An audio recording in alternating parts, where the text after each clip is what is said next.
Conflict resolution is something, if you can master the art of, which I will tell you, I am not the resident expert, and really, and Jeff's laughing back here, I mean, us being in the business world, every day is a new challenge and a new conflict, and how you attend to it is what will make or break you. But if you practice, you come into it with an open mind and use some of the skills or some of the tools we'll show here, you're better off and you'll be successful ahead of the person next to you. What I'm going to do though is I'm going to start off with a video clip and just kind of frame conflict resolution as a whole. When we asked Reebok to send us Terry Tate, some people thought we were crazy. But I'm a firm believer in paradigm breaking, outside the box thinking. Hey, buddy. Break was over 15 minutes ago, man! And since Terry's been with us, our productivity has gone up 46%. We get more from our employees than ever. You're not going to need a cover sheet or the GPS reports, Richard! That ain't the way! Don't you care this? But what's really interesting is how Terry's become part of the Belcher family. He fits right in here. That's a little bit small, To be honest, I wish Reebok sent us 10 Terry Tates.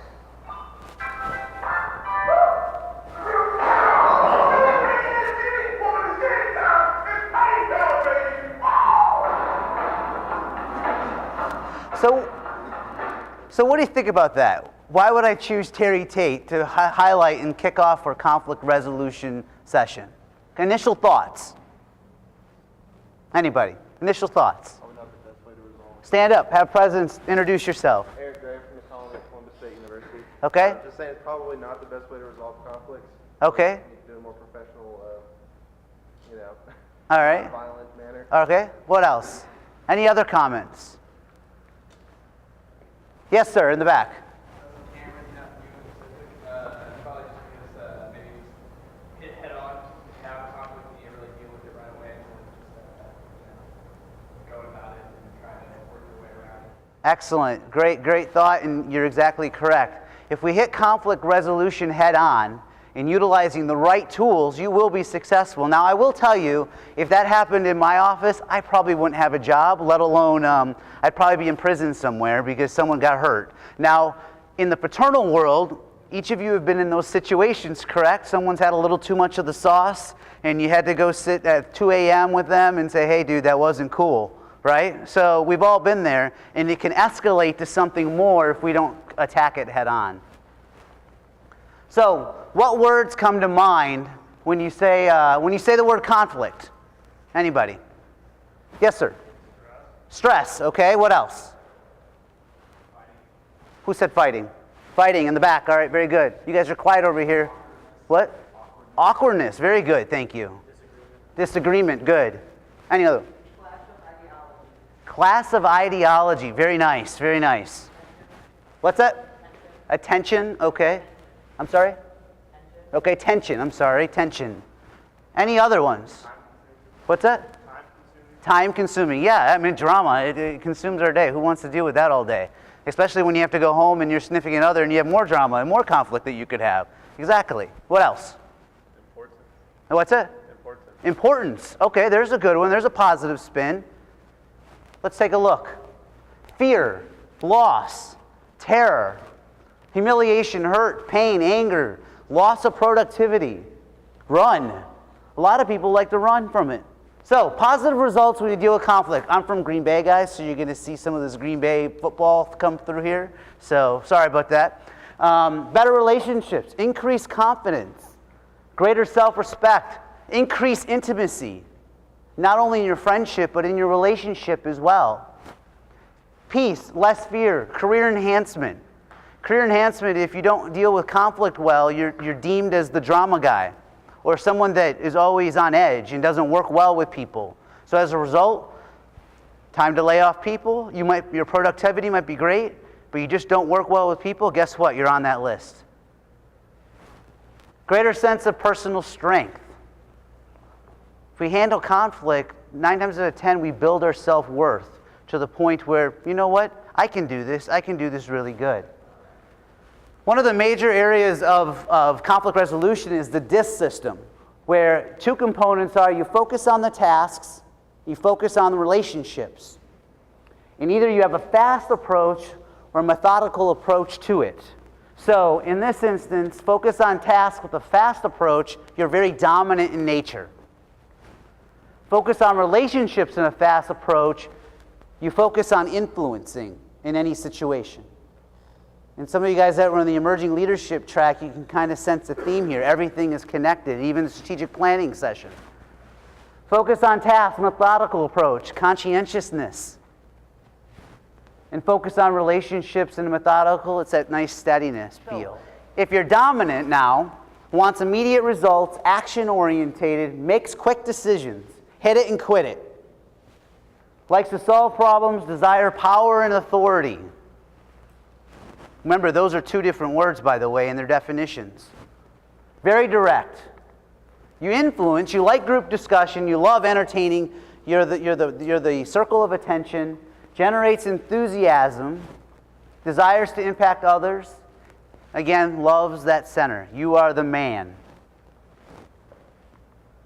Steadiness, consistent, predictable, stable, good listeners, patience, tree huggers. They like harmony and all. Conscientiousness, focuses on details, checks for accuracy, analytical, systematic approach to work. A goes to B, B goes to C. Weighs pluses and minuses, accuracy and standards. So, okay, seeing what we just said, let's apply it a little bit.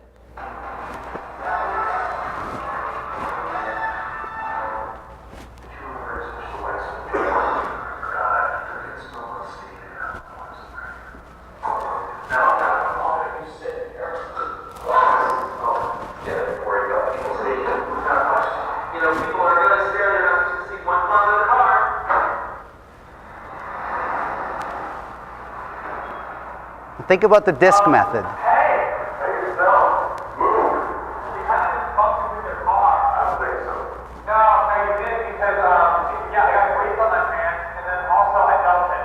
Call me. Okay. I just thought you might want to know in case you want to be a decent human being and apologize, but no. Okay. Ass. What did you say? Forget about it, right? Listen, Garrett, I didn't touch you. So do the smart thing. Shut your hole, get in your car, and drive away. Is there a problem here? What the hell are you? I'm the ass-kicking clown who requests you like a balloon there. I will beat your head against this bumper until the airbags deploy. So apologize to my boyfriend right now. Boyfriend, apologize. Listen, I'm sorry. I'm sorry. Let's go.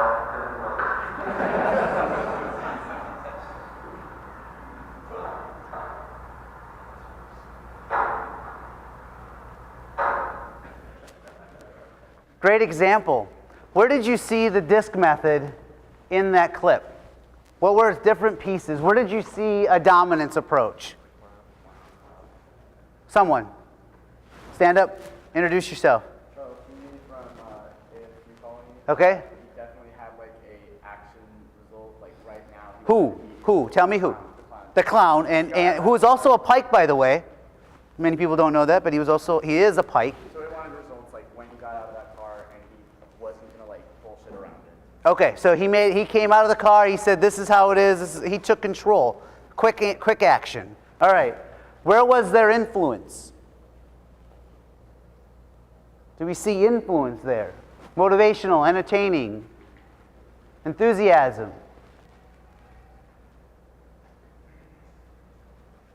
This one wasn't so evident. This one was like a cause and effect. Cam, who was the clown, influence was a clown. He likes entertaining people. He loves, and if you ever watch the show, he is the center of attention when they focus on him. So him dressed up like a clown, he made his impact. In fact, when he stepped out, he was influencing. So right or wrong, especially when he pulled out the clock and said, "Oh, time to go." That was that influential approach. What about steadiness? Consistent, predictable, good listener, patient, harmony in the environment. Where do we see that?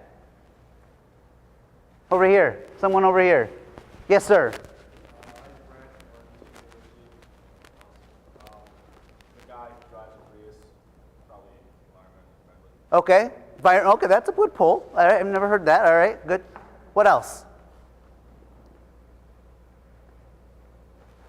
Yes, sir. Usually that's enough for me. I would say the guy who's filling up the gas also didn't really want to get into conflict with the tough guy, I guess. Okay, all right. So yeah, so the gentleman driving the Prius, okay, he was very predictable. Hey, by the way, this happened. Can we talk about it? Can we come to resolution? Everybody's happy. Again, wanted to make sure Stephen Keel, he didn't raise his voice, did he? No, he really didn't, until the end when he said ass. So, and what about conscientious? Focus on the details, checks for accuracy, systematic approach. Yes, sir. Margaret, Kappa Omega, Wisconsin Whitewater. Such a great school. Okay. I thought the guy who was taking gas, he remembered how he got hit, and he never got bumped, but he felt pretty solid. Okay. All right, very good. So cause and effect again. All right. So does everybody kind of get it? All right, good. So let's, so I'll put in another approach. We all got in elevators this weekend, right? Okay, so if you were high in dominance, you got in the elevator and pushed the door button closed right away, especially since the thing was crowding up, especially here at the Peabody. If you were high in influence, you step in the elevator, it says, come on, there's room for everybody, which definitely there are people doing. If you're high in steadiness, you let everybody in and you wait for the next elevator, that nice guy approach. And you're high in conscientious, you step in, look at the weight parameters of the elevator, and look at the people around you. Obviously, we heard a lot of buzzing going on during these elevators. So that's how we kind of fit it in there. So now let's talk about the speeding ticket. How many of you had a speeding ticket? Okay, all right. So if you're high in dominance, you step out of the car and argue with the officer. And as we all know, things don't go really well when you do that, correct? Okay. So when you're high in influence, you put on your best charm, the officer leaves, and you think you just made a friend for life.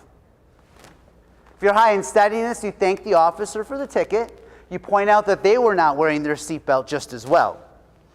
Probably not a good thing either. And when you're high in conscientiousness, you politely pull out the rules of the road defense and start preparing your legal defense. So, everybody has a pen, everybody has a paper, right? Now write down the top of the piece of paper, what's your style of the DISC method? Dominance, influence, steadiness, conscientiousness. So now I want you to think about a situation that's been nagging lately. So you have a current conflict in your life, either being fraternal, in your studies, in your relationship with your family, your partner, whoever it might be. How did that go? Write 3 words on how that conflict, you either just had it, or how is it going, I should say.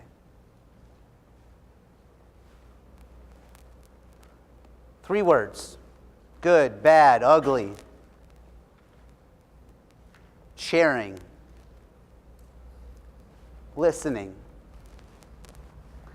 And then on the screen, there's 5 other thought-provoking questions. How would your differences in style impact how you react, or interact, I should say?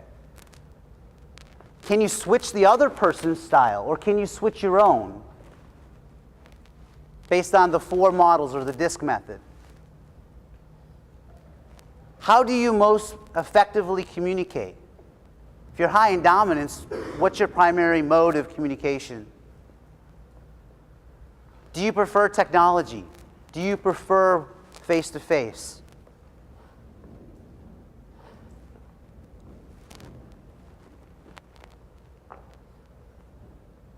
And then how can you utilize the strengths of that person or you in the situation you're dealing with? These are all tough answers. And really, in the end of the day, everything's situational. It really is. If you ever look at Blanchard's 1-minute manager and the situational leadership model, it truly is situational, based on criticality. This is one of the most critical things you could learn in conflict resolution, is listening. So, There are 5 different ways of listening: appreciative, empathetic, comprehensive, discerning, or evaluative listening. I use Dumbo because that was one of the bigger things in the Disney movie. Plus big ears. I wish I had big ears. I don't have big ears. But if you listen, and you listen for the right words, it often will tell you how to solve a problem. Because a lot of times when we're discussing and we're having issues, Sim here and I are going back and forth, and he's going at it and I'm going at it, I'm not really listening to his words. So I don't know what he is really saying until I shut up. And then I'm really focused on listening. It's no different than in leadership. If you don't understand those you are leading, you'll never understand them. It's a beautiful day. Don't you feel awesome? Yeah, I guess so. Any thoughts of suicide today? Hello? Oh, hi, Sally. What? You are having a party? Yes, I would love to come. When? Saturday night? Yes, I will be there. I'll have to call you back. I am the consumer. Sorry, Paul. You were saying? Well, I have been feeling like cutting myself. So, no suicide thoughts then? Well, that's good. Suicide is the parents' way out, you know. At least in my opinion. Oh, okay. I'm glad we had this little chat. Yeah, me too.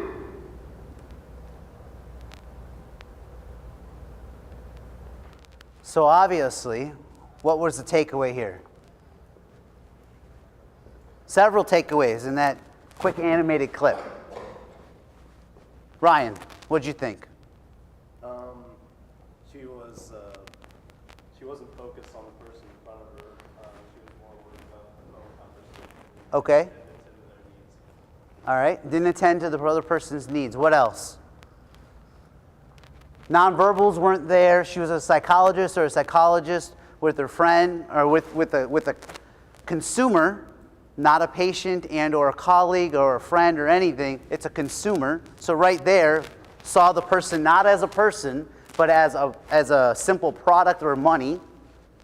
Answer the phone during the conversation. And you guys would probably agree with me, suicide's kind of a big deal. So you probably want to stay engaged in those conversations. And at the end of the day, just discounted it. And so what happened? He walked away. His feelings were still the same feelings. Nothing was solved. So again, listening. So let's try this one.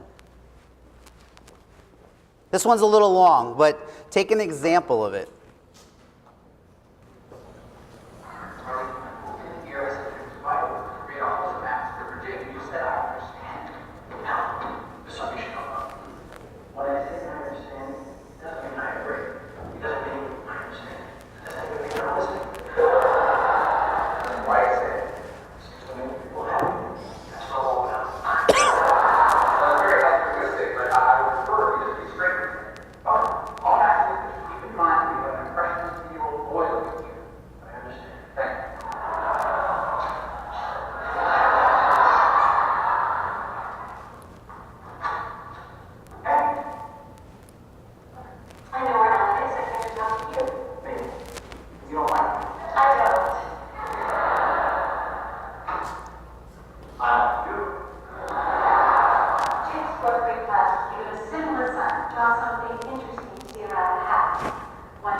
with my parents that have taken me seriously, and I've got this terrible argument with my father.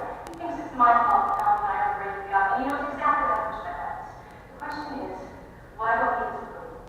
Why do I need approval from any man? I understand. Charlie, how could you possibly understand? I'm sorry, I didn't realize you had company. No, it was coming out. I'm Cindy. Hi, Judy. Good. I've spent the better part of my life trying to win my father's approval. Oh, you too, huh? Yeah, I wasn't married a guy just my father like him. I married a guy just like my father. That's right. It's his brother. Oh, I know him. He's pretty good around. Do you want some wine? I want a lot of wine. Let's talk about the relationship to men. What the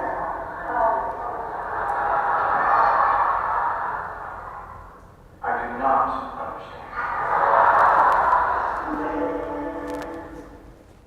So what were some takeaways from this video? Oh wait, this is, all right, never mind.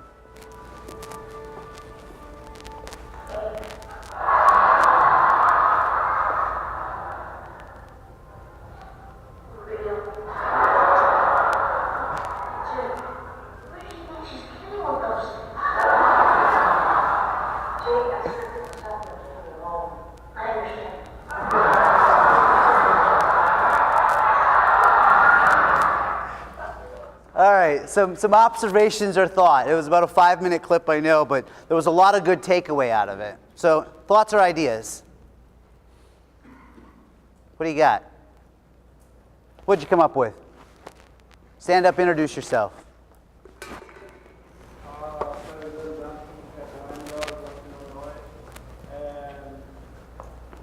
Charlie was just defusing the situation, just letting her vent out everything, and just kind of just going with it. Okay, so just going with it, hoping it would go away. What else? What else? Jeff, what did you think? What was one good takeaway from you, from your perspective? I understand. What do you got? What do you think? Stand up. Drew Presto, EE chapter, Toledo, Ohio. I think he just tried to disengage. That way he didn't have to have any conflict at all. Okay, so there was some disengagement in there. What about Jeremy? What do you think? Jeremy Small, the author chapter, Rowan University. But like you said, it's just trying to pass along the situation or the conversation so he doesn't have to waste his time. Just didn't see the need to listen. Did you see, though, there was a point where he was listening? So there was a level of engagement where he actually was listening. What was his problem? He did not want to solve it, nor did he have the ability to solve it. He didn't really understand. So it just kept coming and coming, and she kept coming over and coming over. And then what happened? Someone stepped in to solve the problem. Someone stepped in to solve the problem. Correct. The other lady came in. At the end of the day, he lost his glass of wine. He probably lost a little bit of nookie later that day, a little something, something. And then as a result, he got nothing. And guess what? The situation really didn't go away. The conflict never got resolved. So his brother was going to end up dealing with it on the back end of it. So then what really would happen in the last scene? What happened with Jake? They're in the movie theater, looking at tatas. It rubbed off on him. The I understand rubbed off. So it's critical that we understand that we are in the limelight as leaders. And how we solve situations, people are watching. And they will either take and mimic us, our brothers in our chapter right now, or they will go completely opposite and do their own thing and learn. It just depends. So in listening, the 4 styles were evident. Appreciative listening, this is just going back to what these are now. We've talked about it, and we've seen it in that video clip. Listening to enjoy the experience, motivated, focused to relax while listening. Empathetic, listening to support the person speaking, motivated to desire to impact the person, providing them the opportunity to share their feelings. Charlie was actually doing that, allowing her just to expound everything that was on her mind. Appropriate when counseling a friend, letting off steam, as I said. But this also could be very bad, as you saw and it turned out. Comprehensive, Listening to organize the information, motivated by a chance to apply what's going on. Again, more of a systems thinking approach. Make sense of the information, picking out ideas, supporting, and sharing back and forth during that conflict and or discussion. So leveraging each other's thoughts and ideas. It makes it very collaborative. And that's the key. Collaboration is the key. So, communication patterns that create conflict and limit it. Criticism. I mean, John McIntyre was a great tennis player, but he did not know how to handle criticism, let alone conflict on the tennis courts. Criticism, pacification. How many of you guys have pacified people over and over and over and hoping that it would go away? Yeah, I gotcha. Or we have that one guy in our chapter, right, that sits in the back of the room and he always complains, but he's never really giving anything, so you almost become a passive person to him. You just kind of say, yeah, it's okay. In the mind, you're thinking you're a turd and I can't polish a turd. That's what you're thinking. Not a good way to deal with the conflict pattern. Rationalization, withdraw. Really, guys, in the end, I looked at every single one of you in the eye. Eye-to-eye contact is key. Get off the emails and the text messages and go solve it. Take it by the horn and solve the issue at hand. Civil conversations go a lot further. And I will tell you, sometimes I blow my top, and I am the first to admit it. But I try to be civil about it and understand it. Yes, sir. Joe, you're over checking you out for Rowan University. How should a chapter handle a problem like that you just said? Which one? A kid in the back of the room who Right. just kind of bickers, but doesn't really offer any solutions. Okay. Well, and that's a very complex problem because I don't know the situation, and every person is different. But at the end of the day, you as a leader have to sit down, let's say Sean, and say, Sean, we have a problem. You know, a lot of the members are noticing that you're not engaged, you're in the back. When you do show up for chapter, you tend to be more negative and positive and not offering solutions. Sean, do you really want to be here? Do you really align to PIKE's ritual, mission, vision, purpose? Because if you don't, it's okay.